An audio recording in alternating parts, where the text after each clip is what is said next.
In 1849, an African slave was sent home by his master, the owner of a tobacco factory in the United States, after his hand was burned by acid. But unknown to his master, this would be the last time he would see his slave, because in just a few moments the slave would carry out a unique escape that would be known as one of the most daring escapes in the dark history of slavery in all of America. This escape became the subject of many documentaries and books because of the unimaginable suffering he endured, spending more than a day upside down in a cramped box, nearly suffocating, just to escape from being a slave. This is the sad but remarkable escape of Henry Brown. Mr. Good Vibes, yeah? In the early 1800s, slavery was still legal in America. Those born into slavery were not considered people, but property that could be sold, lent, separated from their families, or punished at any time. They had almost no rights, and freedom was just a dream that seemed impossible to achieve. In that world, Henry Brown was born in 1815 at the Hermitage Plantation in Louisa County, Virginia. His parents were also slaves, so from his very first breath, his entire life seemed already predetermined. Even so, there was one thing that was never taken from him: the faith that his mother instilled in him. She often said that a person's body may be bound, but hope cannot be. Henry did not yet know that one day that hope would be his only weapon against a system that seemed impossible to escape. When he turned 16, life dealt him its first blow. He was taken from the plantation and sent to Richmond, Virginia to work in a large tobacco factory. At that time, it was normal for slave owners to rent out their slaves to businesses in exchange for large profits. For Henry, he felt like an object that was just being lent to other people. Every day, even before the sun rose, he was already working inside the hot and dusty factory. The fine tobacco dust clung to his skin and lungs as he repeatedly did the same heavy tasks until night. Just a small mistake could already lead to a beating or severe punishment. But even worse than the physical pain was a fear that never left any slave's mind: the possibility that one morning a new master would arrive and say that he was being sold to another state. He might never see anyone he loved again. Despite everything, some light still came into Henry's life when he met an enslaved woman named Nancy. They got married and started a small family. Over the years, they had 3 children and lived in a rented house near Richmond. Even though they were not truly free, they tried to live like a normal family. But there was a harsh reality that always hung over their heads. Because they had different owners, Nancy and the children could be sold at any time. So almost every cent Henry earned, he paid to Nancy's owner in exchange for the promise that they wouldn't be sold. He thought that was enough to keep their family together. But one day in 1848, everything suddenly fell apart. No warning, no mercy, and no explanation. Nancy's owner did not keep their agreement. He sold Nancy, who was then pregnant with their 4th child. Along with their 3 other young children, she was sold to a trader who would take them to North Carolina. While standing on the streets of Richmond, Henry could do nothing but watch as his wife and children were slowly taken away by the line of slaves. With every step they took away, it felt as if the remaining hope in his heart was slowly being extinguished. He tried to run after them, but he knew that any slave who resisted could be shot or beaten to death. In just a few minutes, he lost his entire family. In the days that followed, Henry almost lost his reason to go on living. But as he knelt in prayer, a dangerous idea slowly formed in his mind. He couldn't live like this forever. If he couldn't defeat the system that enslaved him, maybe he could escape it. It was a very dangerous plan that, if it failed, would surely lead him to death. A plan that didn't require weapons, an army, or violence, but just an ordinary box made of wood. After several weeks of thinking, Henry realized there was no other way to escape He couldn't run away on foot because almost all the main roads in Virginia were guarded. He also didn't know how to use fake documents, and he didn't have enough money to travel in secret.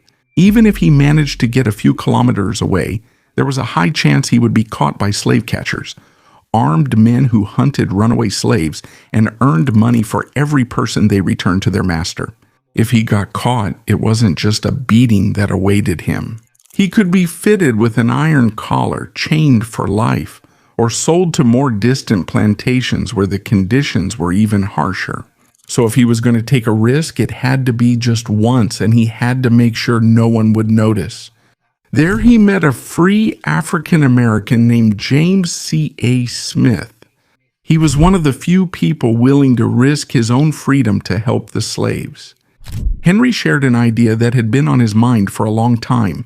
It was a plan so dangerous that at first glance it seemed impossible. Instead of escaping as a person, what if he sent himself as ordinary cargo? They knew that almost no express company opened boxes.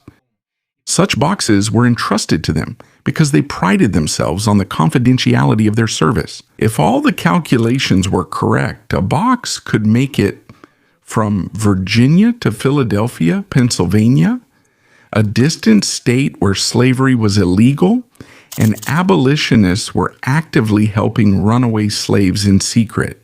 If he arrived there, without the box being open, there would be people ready to meet him and hide him before the slave catchers could catch up. To make this happen, they sought help from a white American shoemaker who was against slavery, Samuel A. Smith. He was the one secretly communicating with members of the Pennsylvania Anti-Slavery Society in Philadelphia. These included James Miller McKim, William Still, Pasmore Williamson, and Cyrus Burley. They exchanged letters for a week to make sure someone would meet the box at the exact time of its arrival. There was just one small mistake. A wrong address, wrong date, or even just a few hours of delay could mean death for Henry inside the box before it could be opened. While they were making the plan, they had a simple wooden box made about 3 feet long. It was less than a meter high and was about the size of a large chest. They lined it with rough cloth inside to slightly lessen the pain of being cramped. Only a small hole was made for air. There couldn't be more than that because anyone who saw it might become suspicious. Henry's provisions were very few, just a few pieces of biscuit and a little water that had to last for the whole trip, which they didn't know how long would take. On the outside of the box, the words "dry goods" were written to make it look like ordinary cargo. But there was another big problem. On the day of the escape, Henry was still expected to report to the factory. If he suddenly disappeared, the search would begin immediately, and the box would likely be intercepted before it could get far from Richmond, Virginia. So he made a decision that was almost unbelievable. He used sulfuric acid and deliberately burned his own hand until the burn reached the flesh. Because of the severity of the injury, his master was forced to send him home to recover. On the morning of March 29, 1849, the moment he had been waiting for finally arrived. After being sent home because of his injured hand, Henry quietly went to the secret place he had agreed upon with James C.A. Smith and Samuel A. Smith in Richmond, Virginia. With the help of the two men, Henry immediately entered the narrow wooden box. He had to fold his legs almost up to his chest while lying on his side because it was impossible for him to lie straight inside. Once he was in the right position, the two men carefully closed the lid. They nailed it shut and tightened it with straps before preparing it as an ordinary shipment to be sent to Philadelphia. In an instant, he was completely swallowed by the darkness inside the box. After a while, he felt the box being lifted. It was slowly loaded onto a cart that was being pulled toward the train station. Every bump on the road made his body bounce against the hard walls of the box. He couldn't groan or knock. Even a small noise would be enough to make the handlers wonder why the cargo seemed to be moving. As the cart moved farther from Richmond, he knew that every meter they passed brought him closer to freedom. But it could also be bringing him closer to death. When they arrived at the station, the box was lifted again and loaded onto the train. He had almost no idea where he was or how much time had passed. His only reference was the sound of the wheels hitting the rails and the strong jolts every time the train turned. From time to time, he would hear voices outside, the footsteps of workers, and the opening and closing of the boxcar doors where he was. Every time the train stopped, his chest tightened. What if this was the moment an employee decided to inspect all the cargo? What if they noticed the unusual weight of the box? If that happened, he wouldn't be the only one in danger. Everyone helping him escape would also be at risk. He hadn't even recovered from the first part of the journey when the box was moved again, this time onto a steamboat that would cross the river. But as the two porters were unloading the box, it suddenly tilted. Within a few seconds, Henry felt his whole body spin until he ended up completely upside down. Now, the full weight of his body was pressing down on his head and neck. Blood slowly rushed to his head. His temples started to ache. His breathing became heavier, and it felt like his eyes would burst from the intense pressure. He wanted to move, but he barely had enough space to move even one arm. Minutes passed that felt like hours. His neck started to feel stiff while his hands gradually grew cold. In Henry's mind, this could be the end. He would not die from his master's whip or from a slave catcher's bullet. He could die alone, quietly, locked inside a wooden box upside down, with no one outside knowing that someone inside was slowly running out of strength. After spending long hours upside down, Henry slowly began to lose feeling throughout his entire body. He could feel the blood continuously rushing to his head while he could barely breathe properly. He knew that if he stayed in that position any longer, his body might not be able to take it. He had no way to straighten himself because the box was too tight. The only thing he could do was wait and hope that something would change at the next stop. After what felt like an endless wait, he felt the box being lifted again, and to his great relief, when it was thrown into another vehicle, it returned to the right position. He breathed a little easier, but his hope was only temporary. He had only made it through a little more than half of the journey. He didn't know how many hours had passed, and his water supply was slowly running out. He chose not to eat the biscuits because he knew it would only make him thirstier. The journey continued with various vehicles. From the steamboat, he was transferred to a cart, then to another train, then to a ferry that crossed the river before being transferred again to the last train bound for Philadelphia. With every change of vehicle, the box was treated like just a sack of cargo. It was repeatedly dropped, dragged, and pushed. Several times the porters almost dropped it. With every hard fall, Henry felt like his bones would break before the box was even opened. As night approached, his body began to weaken from hunger, exhaustion, and lack of air. He no longer knew how long he had been trapped inside. Sometimes he heard laughter and conversations from the workers outside, but he couldn't understand what they were saying. Every footstep that stopped near his box made his heart beat faster. A single order to open the box for inspection would be enough to end everything.